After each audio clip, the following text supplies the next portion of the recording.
Mochi ice cream is the best. You got some chocolate on your face or something. I'm Nola Starr. And I'm Justin Symbol from the God Bombs.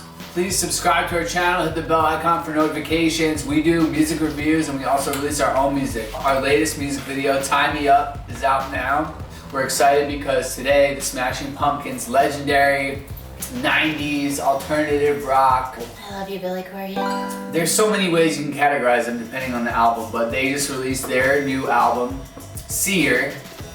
Yeah, so last time we said Cyr, we are so sorry, Smashing Pumpkins. Yeah, it's we pronounced messed it up. Cyr. It's Cyr. We've learned, we've been deep diving on the Smashing Pumpkins since they started releasing this new material. In another video, we reviewed some of their new singles they had been dropping, along with the animated series In Ashes that they released to accompany 5 of the songs off of Cyr. It's a double album, and it's 20 songs long, and so they released like 10 of them leading up to the actual release of the album. So we were already familiar with half the album, and we really liked what we had heard. Amazing. It's similar to their project Tear Garden by Kaleidoscope, which was a project where they released an entire album single by single. And so I guess Billy learned from that project that you can get more attention on each song if you release it one by one. However, unlike that project, it ultimately culminated into an actual album release. This album is definitely going to surprise people who are more familiar with the rock sound of Smashing Pumpkins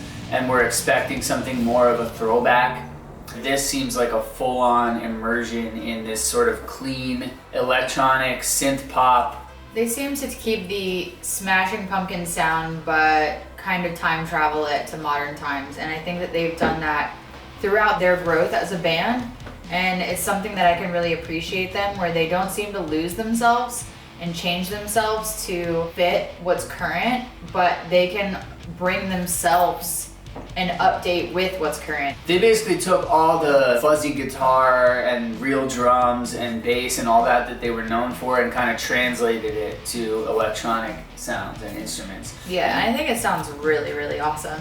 Jimmy Chamberlin is considered one of the best drummers in the world, and so the fact that they translated all of his drum parts onto drum machine or electronic drum kit is definitely unexpected. He obviously took it very seriously. He said in an interview that he basically had to relearn everything he was doing and adapt himself to electronic sound, and that they wanted to push forward with a new style because they didn't want to be stuck as a nostalgia, retro, throwback kind of rock band where they were just milking the old hits. They've really been adamant that with this reunion, they want to push forward, and so this feels like almost a sequel to where they had left off with albums like Adore and Machina, where they were already going in a more electronic direction before they broke up. They're real artists, they're real creatives, so they're gonna thrive in a situation where they can keep creating, not reliving the past. But I think you can give people a sense of nostalgia and keep moving forward at the same time.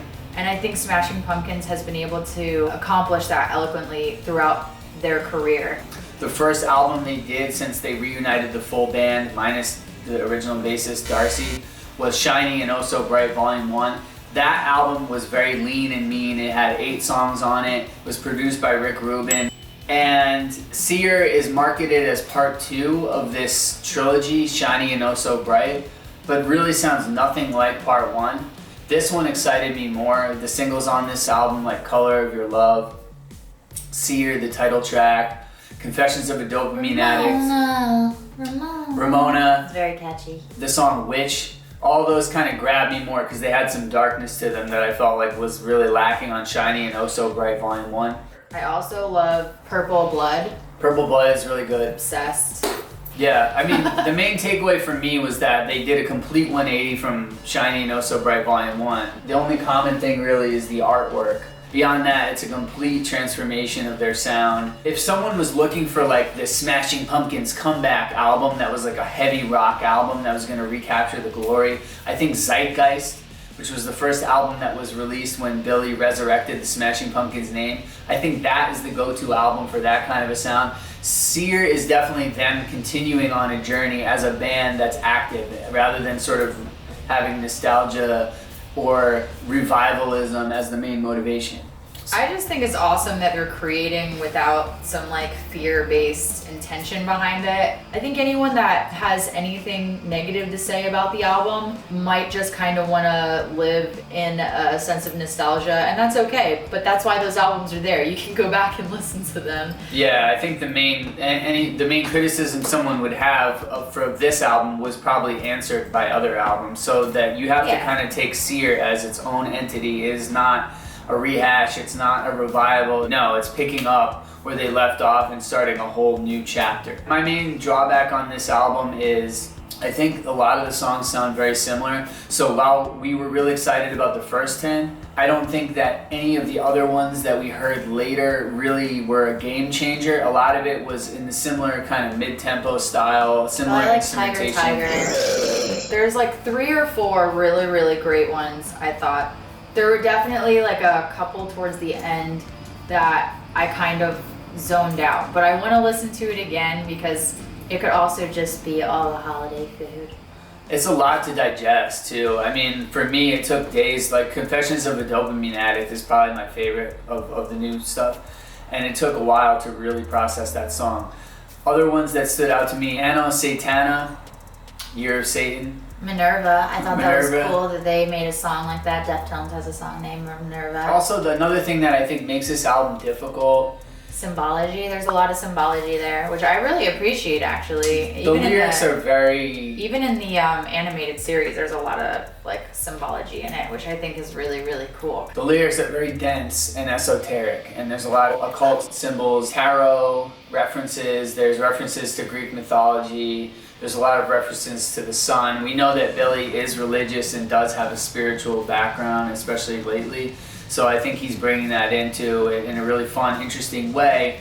But sometimes it feels a little dense and hard to penetrate what is he really talking about. So this is definitely an album that is not for the casual fan. There may be some singles and stuff that anyone can rock out to and dance to. There's definitely a lot of danciness here. But it is definitely a deep dive kind of album, I think, if you're going to try to really understand what it's all about and really process all of these 20 songs. I think if you're the type of person that's kind of been missing having a little bit of extra that comes along with your albums and your artists, this is definitely the album for you. This is not just like a surface level in your face type of album, which those are great too. But yeah, I think that this isn't as common anymore. It really gives us something really awesome and special during such a hard time to kind of dive into, and you can kind of pull out of it maybe what applies to you or your life, or kind of relate in a less linear way. I think it's really beautiful. Their most famous album, obviously Melancholy and Infinite Sadness, was a double album. So in that sense, and only in that sense, is this sort of a return to form for them. Yeah. For me, it could have been trimmed down to probably about 14 songs and I would have been really happy about it. So for that reason, I would say as a whole, as an album, I would give this a 7. There's some really good standout songs on here. However, I feel like there's a lot of songs that sound similar. I get lost in it a little bit. Sometimes I wish some of the lyrics were a little bit more direct and relatable.